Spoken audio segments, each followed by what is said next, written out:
லைஃப்ல நாம கடந்து போற சின்ன சின்ன விஷயங்களை இன்னும் அழகா மாத்துறதுக்கு இல்லனா இன்னும் கொஞ்சம் எக்ஸாஜரேட் பண்றதுக்கு, அதுவும் இல்லனா அதே ஃபீலை நாமளும் ஃபீல் பண்றதுக்கு ஒரு சில விஷயங்களை காப்பி பண்றது தப்பே இல்லைங்க. அதுக்காக மழையில நனைஞ்சிட்டு ஐஸ்கிரீம் சாப்பிடுங்கன்னு நான் சொல்லல. கரெக்டு தான். அவங்க லைஃப் வேற, நம்மளோட லைஃப் வேற. அவங்க மாதிரி வாழத்தான் அவங்க இருக்காங்களே அப்படின்னு இப்ப நான் பேச போறது கிடையாது. உங்களோட நேம்ல இன்னொருத்தர் இருக்காங்கன்னா அவங்கள பாக்குறதுக்கு ஃபர்ஸ்ட் நீங்க தான் இன்ட்ரெஸ்டா இருப்பீங்க. யாரா இருக்குன்னு தோணும்ல.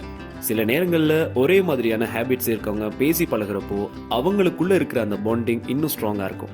கரெக்ட் தானேங்க? அதை விடுங்க. ஒரே மாதிரி ரெண்டு பேர் ட்வின்ஸ்னு வச்சுப்போம். அவங்கள வளமையா யாரையும் பாக்குறத விட 10 செகண்ட் எக்ஸ்ட்ராவை தான் பார்ப்போம். இப்போ ஒரு ஆச்சரியத்தோட குட்டி சிரிப்பும் வரும். அச்சு அடிச்ச மாதிரி அப்படியே இருக்காங்கன்னு பேசிப்போம்ல.